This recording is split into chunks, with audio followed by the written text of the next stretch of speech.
9 p.m. on this 24th day of July 2023. Now a day when most of the Azimio La Umoja allied leaders who had been detained have been, of course, arraigned before court, top among them being Maina Njenga, the ex-Mungiki leader, whose family has been crying for days about the whereabouts of the man. Today he was presented before the Makadara law courts here in the capital Nairobi. As well, Pauline Njoroge was presented before Malindi law courts in Kilifi County, without forgetting as well Mathare Member of Parliament Anthony Oluoch, who was presented before court today alongside two Nairobi members of County Assembly. Now today, Azimio La Umoja One Kenya coalition has yet again, of course, called off the planned Wednesday anti-government demonstrations that was set to continue from Wednesday all through to Friday, as it happened last week. Now, that among the stories that we have for you tonight, including former President Uhuru Kenyatta now saying that his sons do have 6 guns to their names. Now, that comes in the wake of allegations by the government and most of the leaders who spoke during the weekend in the president's tour of Kisii County that the president and his sons do have 23 guns. Former President Uhuru Kenyatta has refuted those claims, saying that his sons do have 6 guns in total, while his daughter does not own any gun. Former President Uhuru Kenyatta went ahead to saying that the government is only using that as a gimmick to doing Kenyans from, of course, the situation or the economic situation here in the country. That and many more on our bulletin tonight, but first of all, let's have a look at what's making headlines.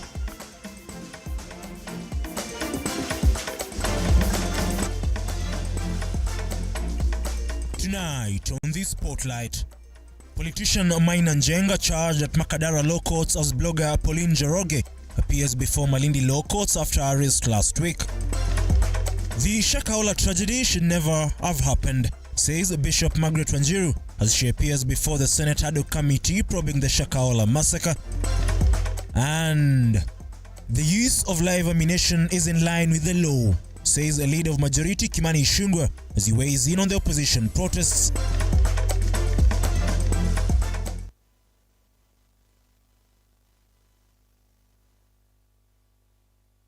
Welcome to the program tonight. I am Ian Keitani and our sign language interpreter is Josephine Auko. Now, Kilifi South Member of Parliament Ken Chunga and County Assembly Speaker Teddy Mwambire have been freed on bond following their arrest during last week's anti-government demonstrations.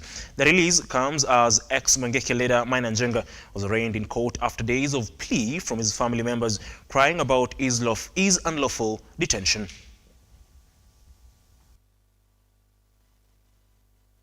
Lawmakers led by Ken Chunga and Speaker Teddy Mwambire were freed after spending 5 nights in police custody, with their lawyer Danstan Omari castigating the government for the illegal detention of opposition leaders. Wameweza kuachiliwa na dhamana ya shilingi 50,000 ama bond ya 100,000 shillings. Kama mawakili, ukiangalia zile fedha za wananchi zilizotumiwa kuwashika, kuwahangaisha, kuwalisha, kuwalinda, masubaru zaidi ya 10.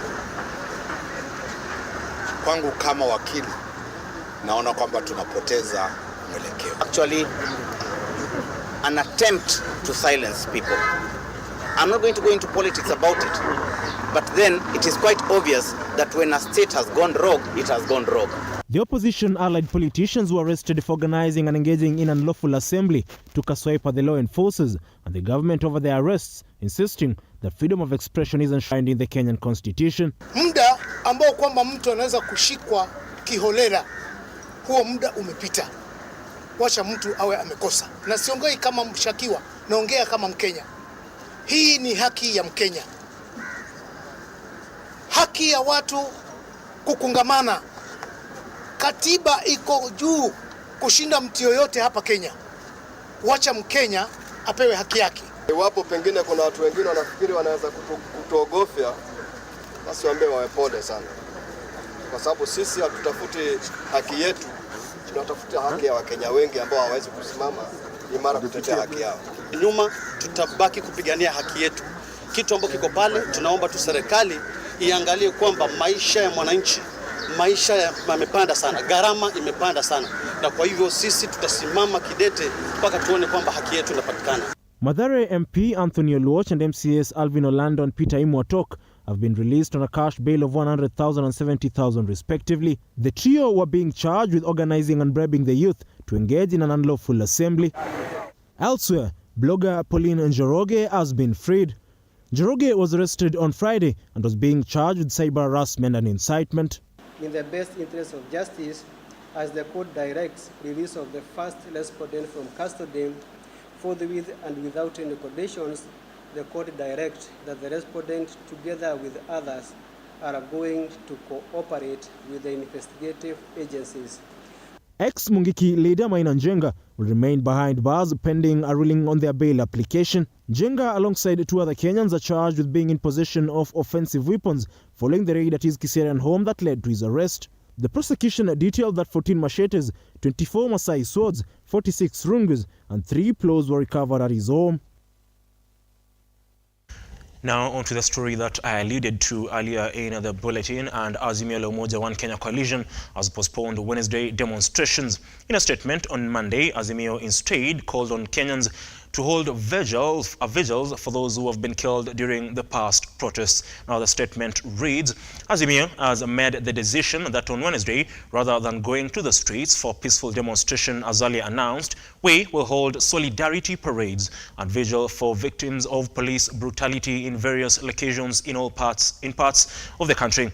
We are calling on Kenyans to come out and light candles and lay flowers in remembrance of and respect for the victims. Now, during the vigils, candle lighting and laying of flowers, we encourage Kenyans to say prayers and read out the names of the victims of police brutality. We shall provide the list of the victims in time for the exercise. The statement reads in part, Azimio has further asked religious leaders to dedicate Friday, Saturday and Sunday for prayers in remembrance of the victims of police brutality during the past peaceful demonstrations.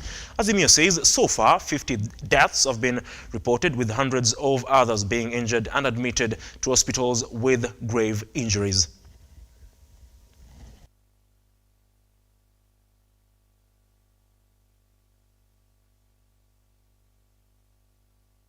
It is worth noting that, of course, the opposition was under fire over that particular anti-government demonstrations. Remember last week it happened from Wednesday, Thursday and Friday, despite Raila Odinga or the Azimio One Kenya co-principals showing up for the demonstrations.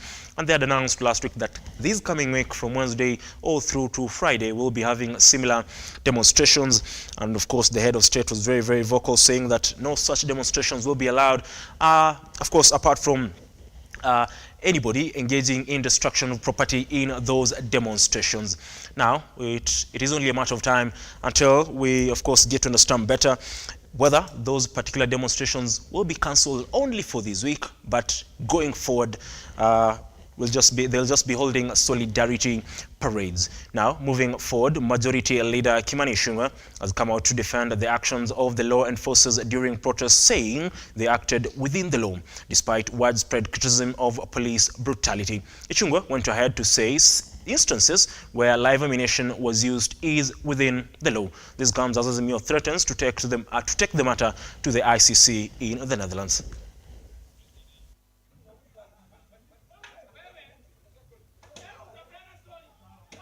The country's law enforcement has been in the spotlight over the handling of protesters during the anti-government protests. The use of excessive force by the police has resulted in death and injuries, and now the opposition says it is seeking to have the international community get into the matter. Of course, they're all very concerned. Not just them as ambassadors, but the international community. The story of peaceful demonstrations turned violent by the police have received international visibility. However, the statement from the opposition has been shot down by the leader of the majority in Parliament, Kimani Ichung'wah, who terms it full of propaganda. Ichung'wah has dismissed Azimio la Umoja claims that the police were using excessive force, saying they acted within the law. Ichung'wah said that the Azimio purporting that police used lethal force in Nyanza is a plot to spread propaganda and divide the nation on ethnic basis.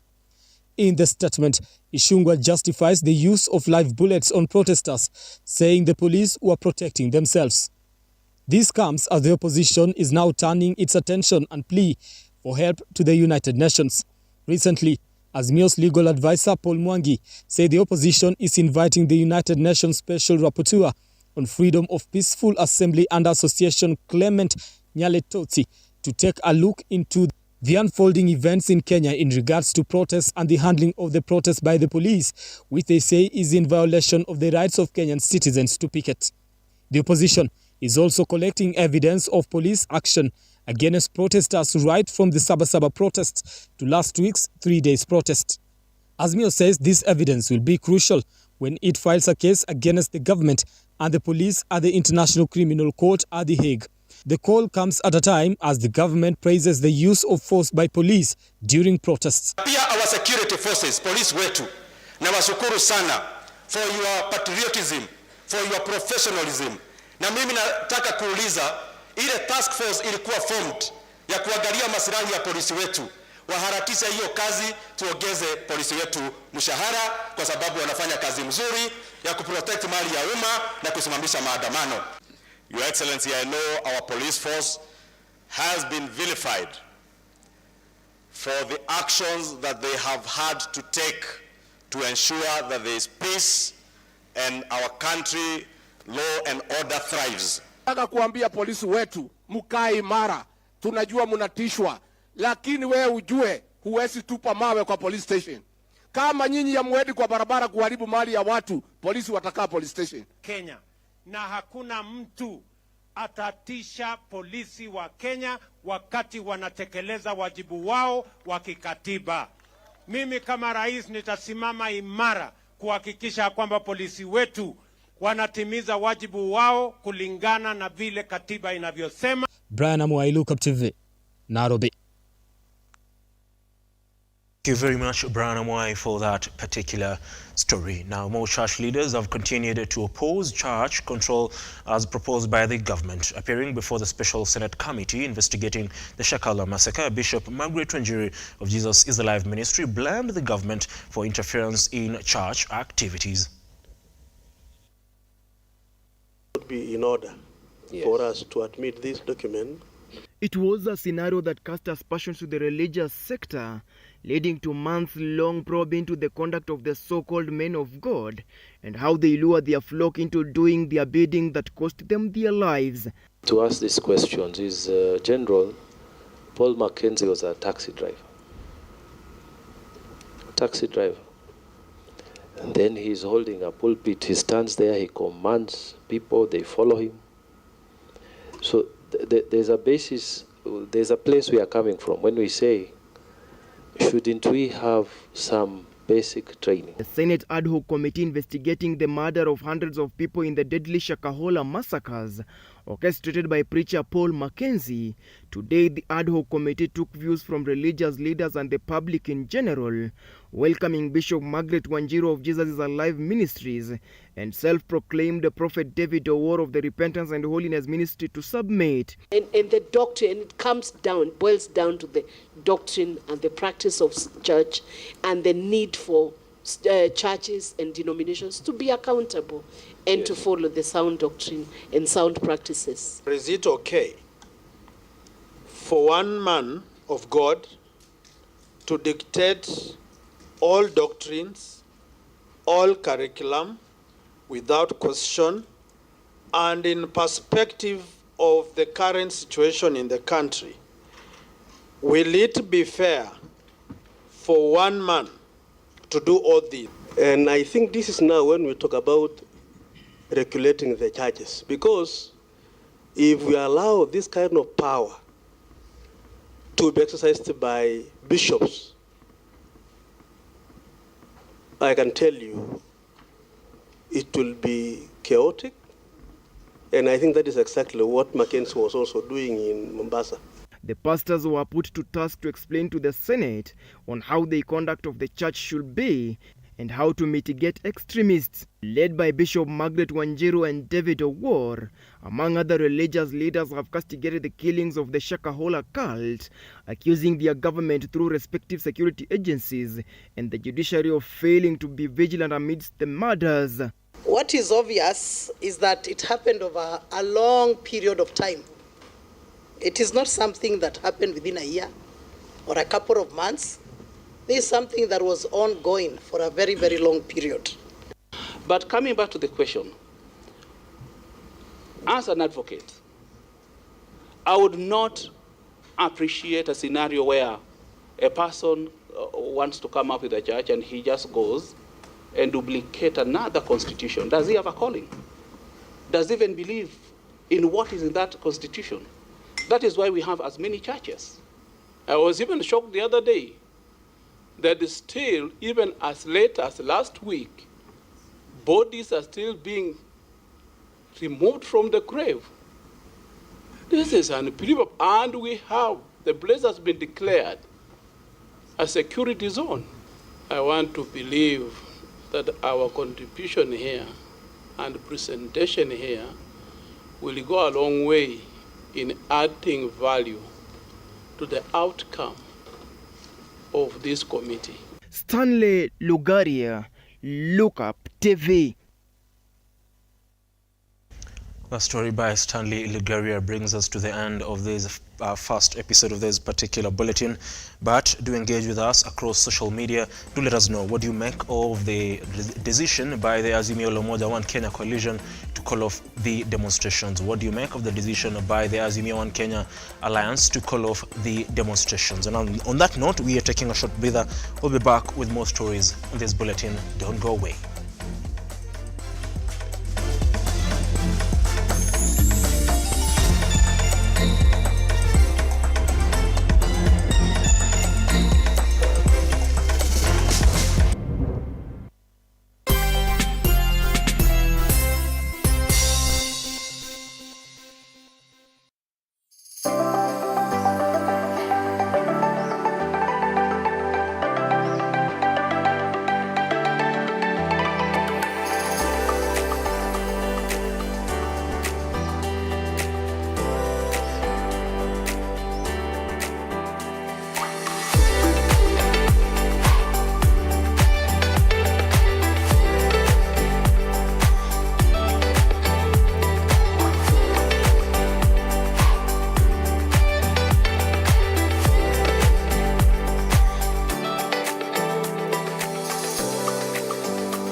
The future is hands-on, and Sensei College is at the front line of technical institutes in Kenya, offering practical and skill-based courses accredited by all concerned bodies, TVETA, NTSA and NITA. Sensei College offers driving and plant operator, cosmetology, fashion and design, mechanics, hydroponics and irrigation, installation, building construction, hospitality, photography and video production, electrical and electronics repairs, and ICT courses. Get free plant operator training when you enroll for plant mechanics, free driving when you enroll for motor vehicle mechanics, and free riding when you enroll for motorcycle mechanics. The requirement is an ID only, with intakes every first week of the month. We have 2 campuses in Nakuru and Nairobi. We provide meals and accommodation. Sensei College. My skills, my future.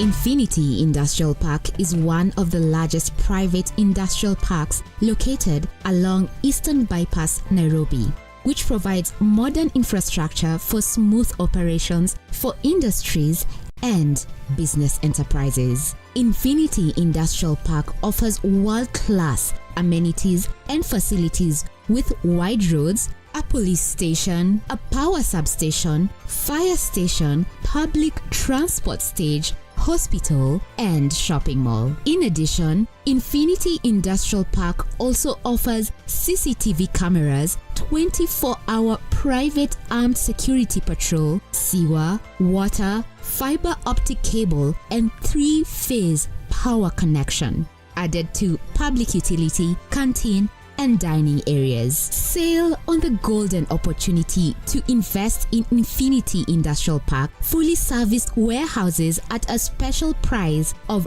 3,569 Kenyan shillings per square foot. For more inquiries, visit our website infinityindustrialpark.com.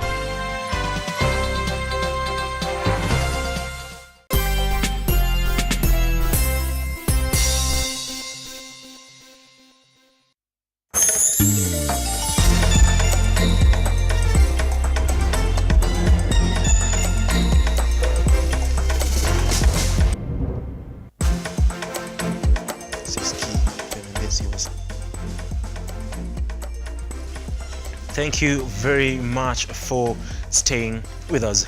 Now, the Governor of Nairobi County, Johnson Sakaja, has today appeared before the County Public Accounts Committee to answer to questions regarding the Nairobi Revenue collection and expenditure. This comes after a report by the Auditor General revealed variances in financial statements for the financial years between 2017 to 2020. With the committee highlighting the constant decline of the county's own-source revenue, with the highest revenue collected in the financial year 2015-2016, the governor of Nairobi County went ahead to state that he was not aware of the figures, as NMS had not granted the county government for the records of the said financial years. The underperformance is attributed to a decrease in display activities due to the COVID-19 pandemic, and I asked my team to also provide a comparative analysis for the first quarter of this financial year compared to the previous financial year, pre-COVID, and then also post-COVID. That time, when NMS came on board, the NMS team asked for super administration rights of that system, because the NMS was then developing, together with the national government, a system of Nairobi plan. That officer, called Mbisi, was given the administrative rights to the system. He removed all the other admins, and the records then prior could not be found at that point. And while confirming the predicament, the controller of State House, Kato Olemetito, stated that NMS, which was established in March 2020, couldn't locate the officer by the name Simon Mbisi, who according to him was the chief admin of the construction site that was in use at the time in question, and had locked out all other county officers from accessing the data. When it comes to the issue of Mr. Mbisi and the access to construction and even the other brotherly issue of NRS, the question is, we are in the process of concluding the final report of handing over, and this issue of access is part of the report. We have already supplied the draft report to the county. In less than 2 weeks, we will be doing the final handover of NMS, all the residual functions or anything, documentation that remained on the part of NMS will be handed over back to the Nairobi County. The Auditor General went ahead to cite variances with financial statements that had been reported by the county government, with the highest owned revenue collected being 19 billion shillings as compared to the 11.7 billion reported by the county government. 10 billion, 157, 594, 130. That is what is in the financial statement. But from the extras that we did, we had a figure of 13 billion, 971, 466, 855. So for if at all we can be granted access to the system, then we may be able to get the exact true figure that is supposed to have been reported. The committee, however, gave recommendations regarding the matter, with the controller of State House asked to find the said officer and the Auditor General to conduct a forensic audit and a report submitted in 3 months. Are going to direct the Auditor General to undertake on source revenue. And I think it will be to the interest of all parties, particularly the Nairobi City County. Governor Sakaja, if indeed it is true that there are records that indicate that your county can collect 19 billion, then we want to see that 19 billion in your financial statement. Juliet Chepkoech, Lookuptv. Moving forward, Interior Cabinet Secretary Kithure Kindiki has today visited the southern parts of Baringo County prone to banditry attacks. The CS promised the residents that the government will flush out bandits living within the boundaries of Baringo South constituency. The CS also sounded a stern warning to those threatening national security through protests in the country. Touching on insecurity in the north, Kindiki said that the government will now provide additional teachers to be deployed in all security-prone areas of South Baringo as rebuilding of schools destroyed by bandits starts. We will restore total peace in this area, total resumption of order and public economic activities will be restored here. The schools, I am glad the children are back.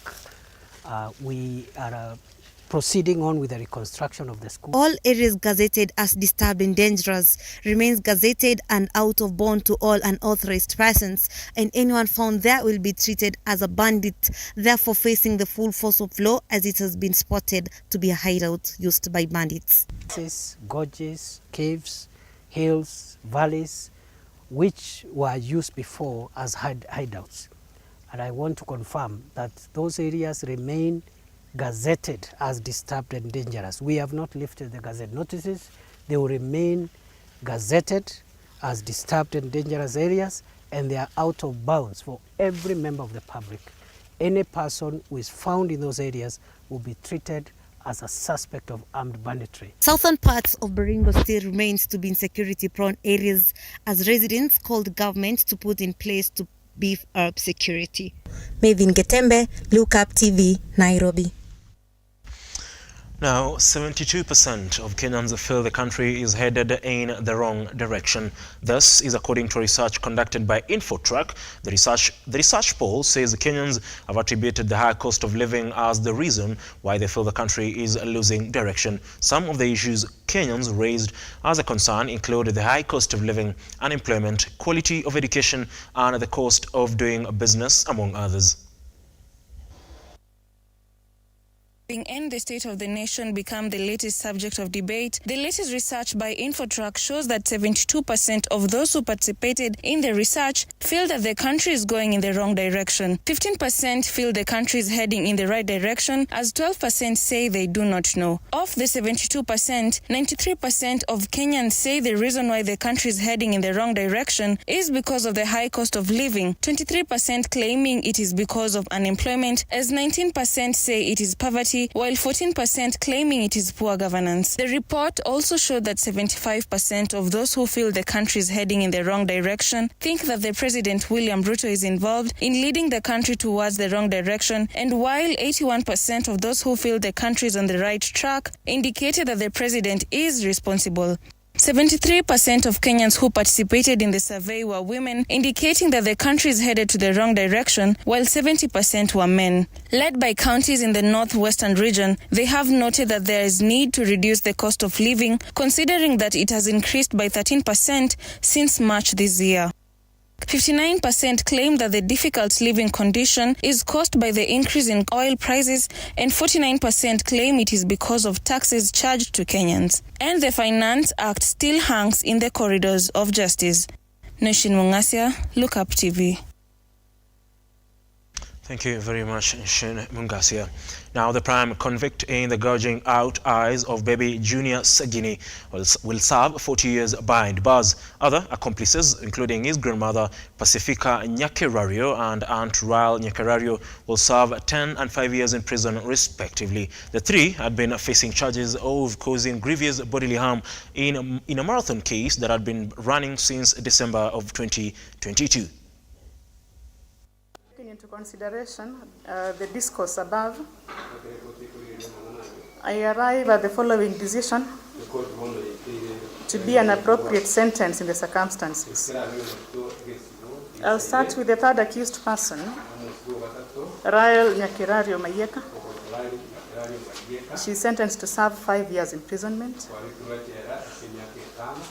For the second accused person, Pacifica Nyakerario Chogo, sentenced to serve 10 years imprisonment.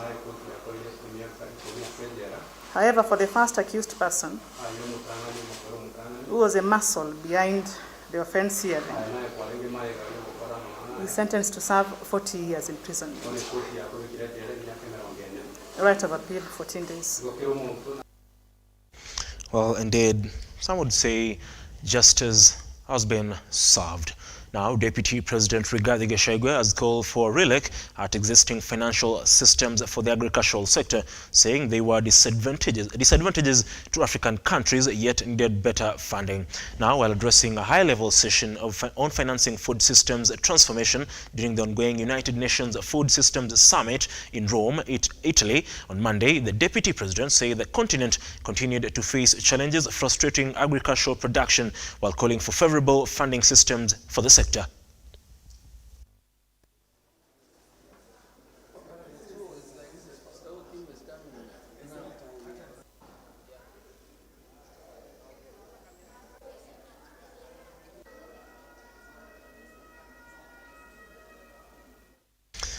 Now, the country has lost over 2.5 million in livestock in the last 2 years due to a shortage of pastures and water, which has been caused by the recent drought. Now, according to the latest data from the Department of Livestock, the country's annual demand for livestock feed stands at 55 million metric tons against a production of around 22 million metric tons.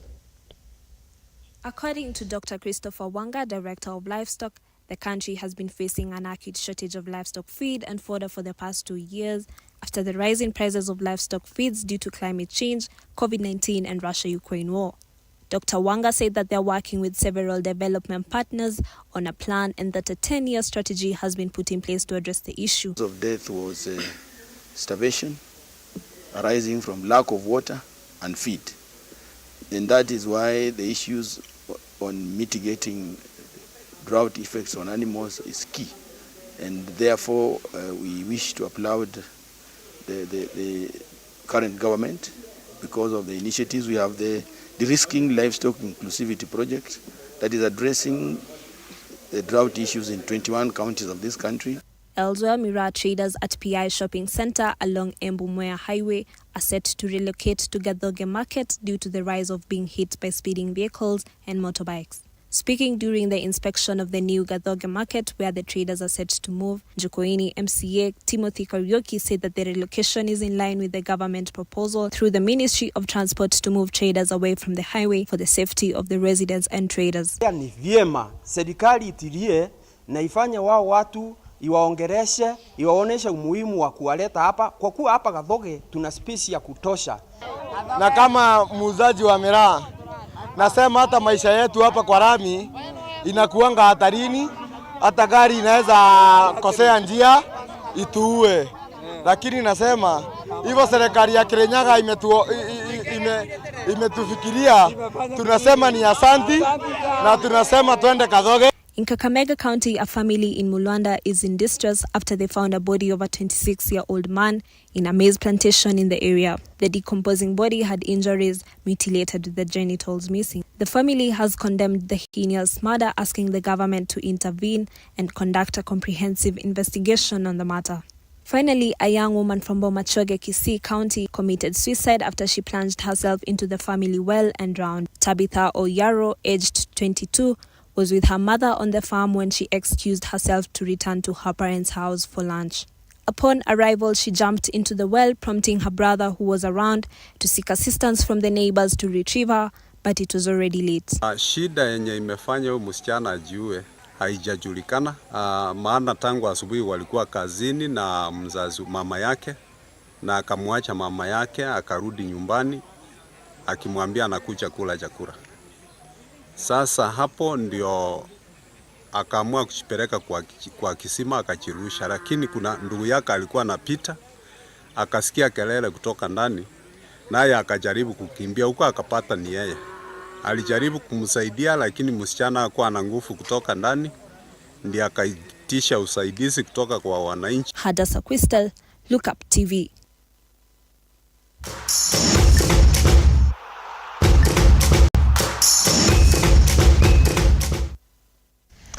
It's time to get sporty now. Kenya rugby national team for the under-20, that is Shipu, is set to tackle Hong Kong, China in the last match of Group B tomorrow at the Nyayo National Stadium. Shipu is eyeing its first win after losing the first match by a score of 34 points to 24 against Samoa.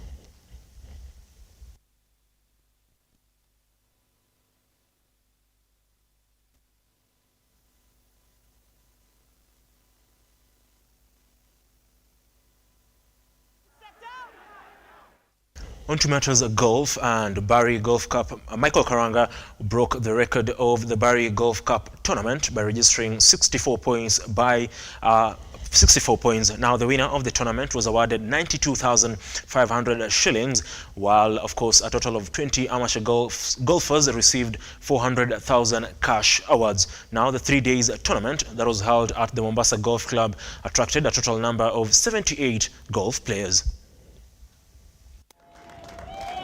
I feel honored being breaking the course record from -5 and giving it a chance to -7.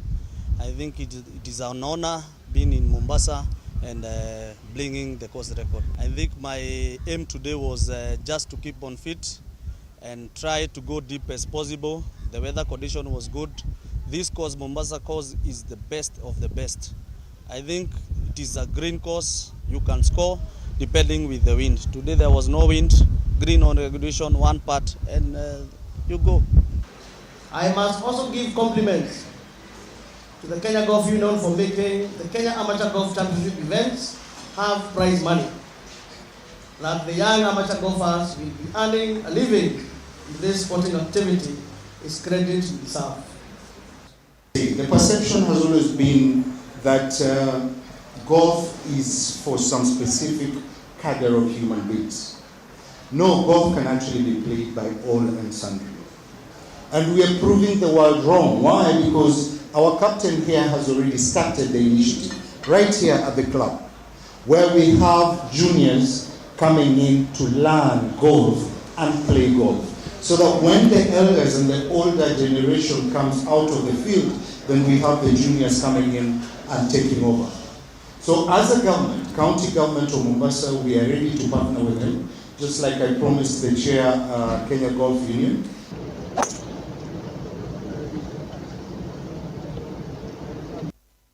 Now, Western Region Football High School champions Shanderema say good preparation, transition and professional coaching has impacted positively the success story. Now, according to Shanderema principal, they employed a professional coach who of course ensured the team underwent proper training. Yule tunamuita coach wa shule tumempeleka training. Whether principal abadilishwe ama asibadilishwe, mwalimu anayefunza mpira akiwa na skills, mpira haiwezi anguka. Tumeanzisha program ya kuhakikisha kuwa wanafunzi wako na facilities zote za kutoshea. Tumepartner na wenzetu wa sponsors ambao wametupatia uniform na other facilities za mpira. Kwa hivyo with or without the principal, hiyo program itaendelea. Sio na team B, tuko na team A, team B, team C na team D. Tuko na 4 teams. Kuna wale wa form 1, kuna wengi kama saizi wengi ni form 3. Yes. So wanafunzi wote wa soka ni karibu 50. Ili wao wakidatomana, hata mwaka jana kuna wale walitoka. Na sio ati tulirudi chini, instead tulienda juu zaidi. Mimi naomba national government tukue na sports academia, football academia, kwa maana hawa wako na talent, lakini unapata ya kwamba hii talent yenye wako nayo inaenda saa ingine, wakitoka hapa hakuna follow up. Na sisi tunajua ya kwamba sisi Waluya tuko na talent yenye tumezaliwa nayo ya mpira.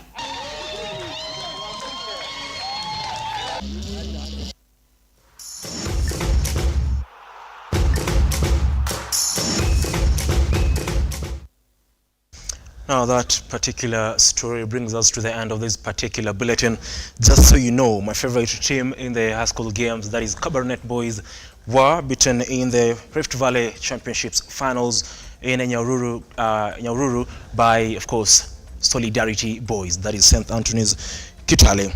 Now, on that note, I just like to sample three of course, your views on the calling off of the anti-government demonstrations by Raila Odinga. And of course, Kevin Ogola says Kimani Ichung'wah can't remember some years back when he was crying from police brutality and touching.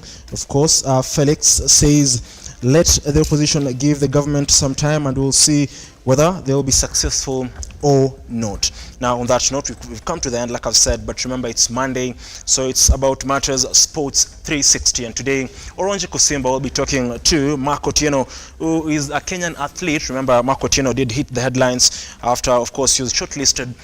He was part of the team that was to participate in the Olympics, the Tokyo Olympics in 2021, but was, of course, he was accused of doping, and of course he's been on the sidelines trying to, of course, he was banned for doping and has been on the sidelines. But what does it take on matters mental comeback? How did that affect him and many other athletes in the country who have, by the way, undergone bans, or rather have been banned for, or rather on grounds of matters doping? On that note, it is also worth noting, just so that I can remind my producer, that Arsenal became the first football team to lose twice in a single match after being beaten 2-0 by Manchester United in a friendly, and again still lost on post-match penalties. Not a good picture for a team that will be vying for the Premier League this coming season after being scammed £65 million for Chelsea's Kai Havertz. On that note, do stay with us because Oronje Kusimba will be coming with Sports 360. But for me, it's good night, and like always, God bless.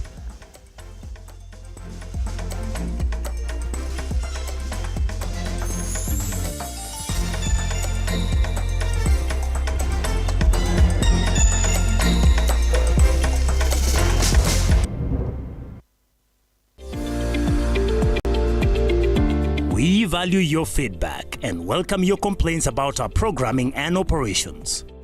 Feel free to